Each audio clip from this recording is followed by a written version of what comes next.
I was in the middle of a deposition prep call when my coworker texted me that someone was cleaning out my storage unit, not browsing it, not checking on it, cleaning it out, as in boxes on a dolly, a pickup truck backed up to the bay, and a man my coworker recognized as my brother-in-law, loading things like he owned the place.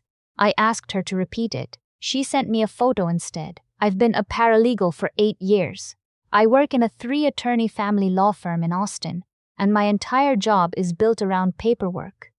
Knowing which document says what, which signature controls what, and what happens when someone signs something they shouldn't. I've sat across the table from people who lost everything because they didn't read what they signed. I've watched grown adults sob over a single clause they missed on page 6. I thought I was immune to that kind of thing. I was wrong. The storage unit was in my name. It had been in my name since I rented it 4 years ago when my husband and I moved into a smaller place after the wedding. We couldn't fit everything, so I rented a climate-controlled unit 2 miles from our apartment and filled it with the things that mattered most to me. My grandmother's china, the furniture I'd inherited when she passed, first editions I'd been collecting since college, a signed lithograph I'd bought at an auction in Santa Fe, and a cedar chest full of documents, jewelry, and things that don't have a dollar value so much as a life value. My husband knew the unit existed. I'd given him the access code once, years ago, because he'd offered to drop off some boxes for me and I was at work. That was the only time he'd ever been there. Or so I thought. My coworker's text came in at 2:17 in the afternoon on a Thursday. I was sitting in a conference room with a yellow legal pad in front of me and a client on the phone. I glanced at my phone under the table, looked again, excused myself from the call, stepped into the hallway, and stared at the photo she'd sent. The bay door was rolled up. My brother-in-law's blue pickup was backed in at an angle, and walking out with a stack of my grandmother's dining chairs was a man I had never seen before in my life. I called the storage facility. The woman who answered had the kind of bored, unhurried voice of someone who has never had a bad day. "Hi, I have a unit there, Unit 114. I need to know who accessed it today. I can look that up. Can I get your last name?" I gave it to her. I heard clicking. "Looks like the unit was accessed at 11:48 a.m. today using the primary passcode. Who entered it? Was it me?" "Ma'am, we don't have camera footage at the individual unit level. I can only tell you the code was used." "The code I set up. The one registered to my account. That's correct." I hung up.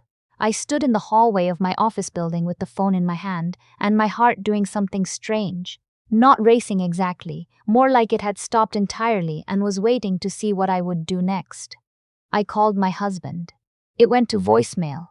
I called again. Voicemail. I texted. "What is happening at my storage unit right now?" 3 dots appeared, then disappeared, then appeared again. His response came 2 minutes later. "We can talk about this tonight. Don't overreact. Don't overreact. I'd been a paralegal for 8 years. I had typed that phrase into 100 different documents as evidence of controlling behavior. I had watched women hand their phones across a conference table and point to texts that had exactly that. Don't overreact. Don't make this a thing. Let's talk tonight. Words designed to buy time. Words that meant, we have already done the thing, and we need you to stay calm until it's finished." I went back into the conference room, apologized to the client, and rescheduled the call. Then I sat at my desk and started thinking. My husband's name is not on my storage unit lease. He's never been on it. I paid for it every month from my personal account, the one I opened before we got married and never merged. The access code was something I chose. He knew it because I had told him, once verbally, in passing. Sharing a passcode is not the same as sharing ownership. I knew that. I wondered if he did. I also knew that my brother-in-law, the man in the photo, had no legal right to be in that unit. None. He wasn't on the lease. He wasn't an authorized user. He wasn't anything except the man married to my husband's sister, a person I had eaten Thanksgiving dinner with 7 times and trusted exactly as much as you trust someone you see twice a year at family events. I thought about calling the police. I want to be honest about why I didn't do it immediately. My husband and I had been having problems for about 6 months. The kind of slow, grinding problems that don't announce themselves all at once, but accumulate the way water damage does, invisible until the wall caves in. I didn't know yet what I was dealing with. I didn't know if this was impulsive and stupid or calculated and deliberate. I wanted to understand what I was looking into before I made a move. I opened my desk drawer and took out a business card I'd been holding onto for 2 years. It belonged to a woman named Sylvia Okafor. She was a property and estate attorney I'd met at a continuing education seminar, and I had kept her card for no specific reason other than she'd been sharp and direct, and the kind of person you want in your corner if something goes wrong. I called her from the parking garage. Sylvia, we met at a Kelly 2 years ago. I'm a paralegal at a family law firm. I think someone is clearing out a storage unit that belongs to me. Is your name on the lease? Yes, only mine, and the person accessing it. My brother-in-law. Using a code my husband knew. Silence. Then, do you have a copy of the lease? In my email, I can pull it up right now. Pull it up. Then listen carefully, because what you do in the next 2 hours matters. Sylvia walked me through it with the efficiency of someone who had seen this exact scenario before. She told me to call the storage facility back and report unauthorized access. She told me to send her the lease immediately. She told me not to confront anyone yet. She told me that if the items removed were marital property, the situation was legally complicated, but that if they were my separate property, things I owned before the marriage, things I inherited, removing them without consent was potentially theft, regardless of what my husband believed he was entitled to. My grandmother's china, the furniture, the first editions, the lithograph, the cedar chest. All of it was mine before I ever met my husband. All of it was documented. I had the estate inventory from when my grandmother passed. I had receipts and auction records and photographs. I have everything, I told Sylvia. Good, she said. Then we have something to work with. I called the storage facility a second time and reported unauthorized access by a non-authorized party. I told them the passcode had been shared without my permission, and I needed it changed, and the unit flagged immediately. The woman transferred me to a manager. The manager was slightly less bored and told me they would lock the unit and require photo ID for any access until I came in personally.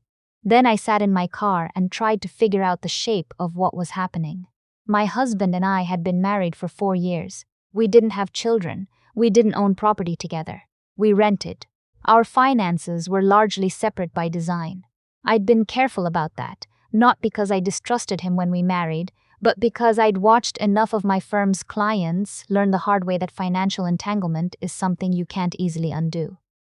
I kept my accounts. He kept his. We split household expenses down the middle.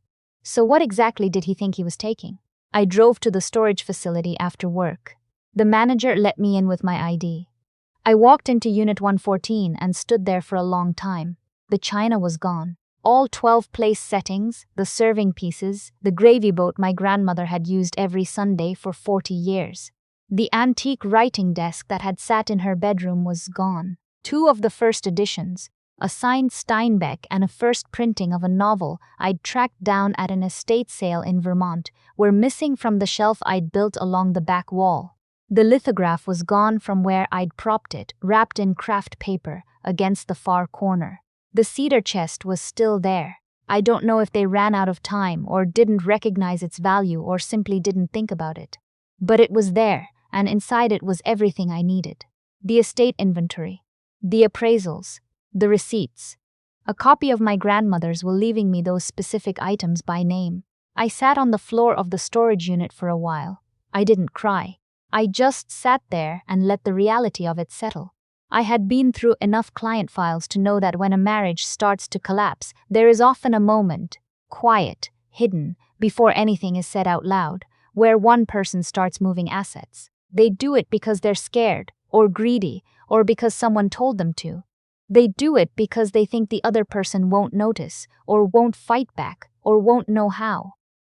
My husband apparently thought I was that person. He didn't know me at all. To understand how we got here, you'd need to understand his family. His parents had been married for 35 years, and in that marriage, his mother had operated on a system I can only describe as sovereign over her household. She controlled the money, the narrative, and the emotional temperature of every family event. his sister had married someone similarly controlling. The running assumption in that family was that women managed things, meaning they decided things, organized things, and quietly overrode anyone who disagreed. I was not that kind of woman. I was a paralegal who read contracts for a living. I was the person in the office who caught the error on page 9. I was not going to be managed. My mother-in-law had never liked me. She liked the idea of a daughter-in-law who would blend in, nod along, and defer. I was someone who asked questions. At our first Thanksgiving together, she'd mentioned something about estate planning, and I'd asked a specific question about titling, and she'd looked at me like I'd spoken a foreign language. After that, I think she saw me as a problem. 6 months ago, my husband started coming home from his family's Sunday dinners quieter than usual. He started having phone calls in the other room. He started making comments, small ones at first, then larger, about my spending, my priorities, my work hours, my independence, about how I made everything so complicated, about how normal couples didn't keep separate bank accounts. I had told Sylvia some of this on the phone, not all of it. Enough. When I got home that night, my husband was in the kitchen. He didn't look surprised to see me. He looked like he had been waiting and had rehearsed something. "Before you say anything," he started. "Don't," I said. I set my bag on the counter. I sat down. I had learned from years of watching depositions that silence is more unnerving than anything you can say, so I just looked at him and waited. He launched into it anyway. His brother-in-law had a storage space he needed to clear. This was the story, apparently, and he'd just moved some of my things temporarily, just to free up space, just to help out. He was going to tell me it wasn't a big deal. I was making it into something it wasn't. "Where is my grandmother's china?" I asked. A pause. "It's being stored at his place for now. He doesn't have permission to store my grandmother's property. We're married. What's yours is mine." I looked at him for a long moment. "That's not how separate property works. We can talk about this like adults." "I am talking like an adult," I said. "I'm also talking like someone who works in family law. Those items were mine before our marriage. They're documented as mine in my grandmother's estate filing. Removing them from a storage unit I lease, a unit your name has never appeared on, without my knowledge or consent is theft." He made a sound somewhere between a laugh and a scoff. "You're going to call the cops on your own husband?" "I called an attorney 4 hours ago," I said. "She's already been sent the lease and the estate inventory." Something shifted in his face. The rehearsed quality dropped away. "This is insane," he said. "My family is just trying to help us reorganize." My mother thought. "Your mother?" He stopped. "Your mother suggested this." It wasn't a question, but the answer was written all over his face. I thought about the Sunday dinners, the phone calls in the other room, the comments about my independence, my separate accounts, the way I complicated things. 6 months of groundwork. His mother had been building a case in his head, and he had been listening, and at some point the plan had shifted from passive pressure to active action. They had thought I was soft. They had thought that because I was quiet about my work, because I didn't brag about what I knew, because I made dinner and laughed at his father's jokes and sent his mother a birthday card every year, they had thought that made me manageable. I stood up and walked to our bedroom and pulled a folder from the drawer of my nightstand. I'd put it there 6 weeks ago, when I'd first started noticing the pattern. I was a paralegal. Noticing patterns was my entire job. Inside the folder, a printed copy of my storage lease. A copy of my grandmother's estate inventory with every single item they'd taken highlighted in yellow. Appraisal documents. Photographs I had taken of the unit 3 months ago, time-stamped, showing every item in place. A printed summary from Sylvia of what constituted separate property under Texas law. I set the folder on the kitchen counter. "That is a copy," I said. "Sylvia has the originals.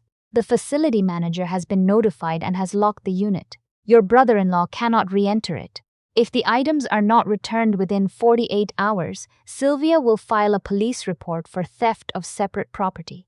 And we will also be pursuing this as evidence of dissipation in what I expect will be divorce proceedings." The word divorce sat in the kitchen like a brick dropped on tile. "You're not serious," he said. "I want my grandmother's china back," I said. "I want the desk. I want the Steinbeck. I want the lithograph. Every single item on that highlighted list. In the condition it was in when it left. Alice, he started, and then caught himself, because my name is not Alice. I almost laughed. He'd been so rattled he'd reached for someone else's name. His mother's name, actually. An old family name. In that moment I understood exactly how thoroughly his family had colonized his thinking. You should call your mother, I said. And while you do that, I'm going to call mine. My mother picked up on the second ring. She knew from my voice before I said a word.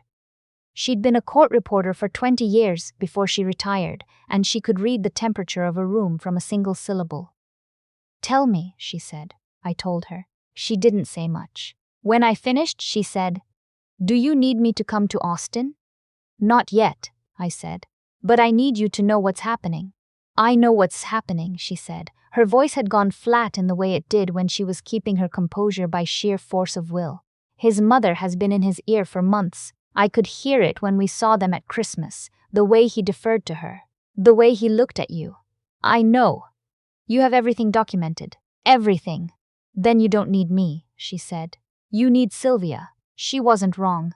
The next morning I went to work as usual. I processed 3 client intake forms and drafted a motion for a hearing at the end of the month and answered 17 emails. Around 11, my phone rang. It was a number I didn't recognize. Is this? And he used my full name, both names, slowly and carefully, the way people do when they want you to know they've looked you up. Who's calling? This is my mother-in-law, the voice said, and I recognized her immediately. She'd borrowed someone's phone. She didn't want the call logged to her own number. I filed that away. I'd like to talk to you, she said. The warmth in her voice was the practiced kind, the Sunday dinner kind, woman to woman. I think there's been a misunderstanding. I don't think there's been a misunderstanding, I said. I think your son and your son-in-law removed my personal property from a storage unit I lease without my knowledge or permission. Those things were just being moved temporarily. To where? Where were they going permanently? Silence. Because Sylvia, my attorney, has been in touch with the auction house your brother-in-law uses, I said, which was not yet true, but which I suspected would become true within about 48 hours. If any of those items have been consigned or sold, we are no longer talking about theft. We are talking about conversion of property, which is a civil tort, and depending on the value of the items involved, potentially a felony. I heard her breath change. I raised my son to take care of his family, she said, and now the warmth was gone. I raised him to understand that a marriage is a partnership, that what one person has, the family has. I'm familiar with that philosophy, I said. I've processed a lot of divorce cases where one party held that philosophy and the other had a lawyer. It tends to go badly for the philosopher. I heard her sharp intake of breath. You are going to destroy this family, she said. I'm going to get my grandmother's property back, I said. That's all I want. If everyone cooperates, this ends there. If they don't, it goes further. That choice belongs to your son. I hung up. 41 hours after my coworker sent me that photo, my brother-in-law's blue pickup pulled up to the storage facility. I was there. Sylvia was there. The facility manager was there.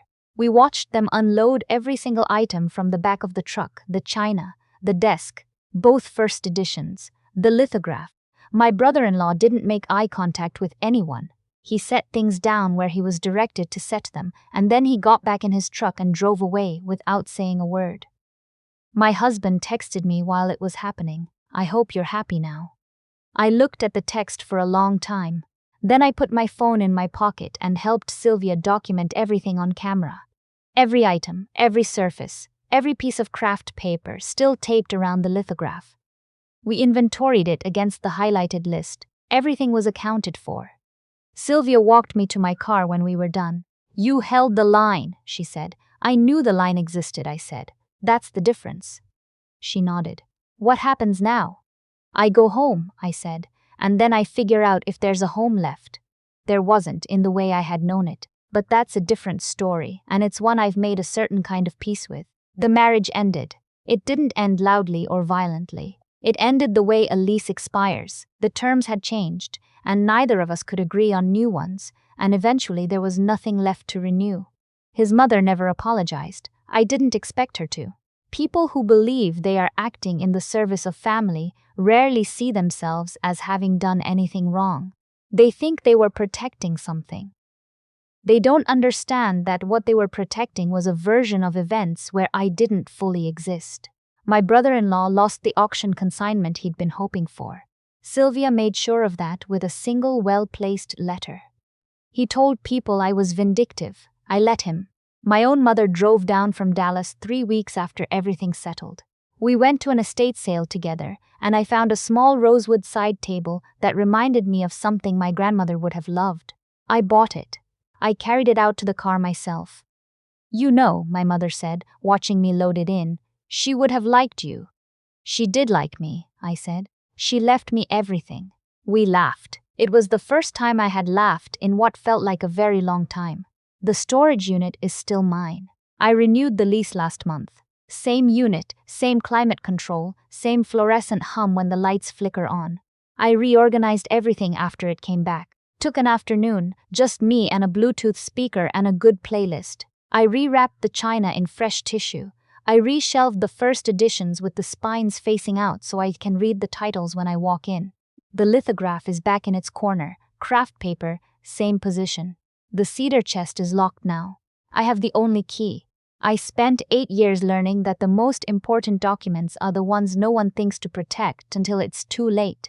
The lease, the estate filing, the time-stamped photos, the appraisal records, all those quiet, unsexy pieces of paper that most people shove in a drawer and forget about until the moment they need them and can't find them.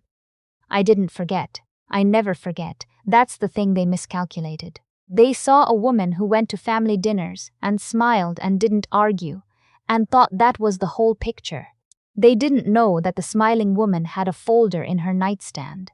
They didn't know she'd built a paper trail out of habit, not suspicion. They didn't know that she'd spent nearly a decade watching people lose the things they loved most because they hadn't thought to protect them on a Tuesday afternoon when everything still seemed fine.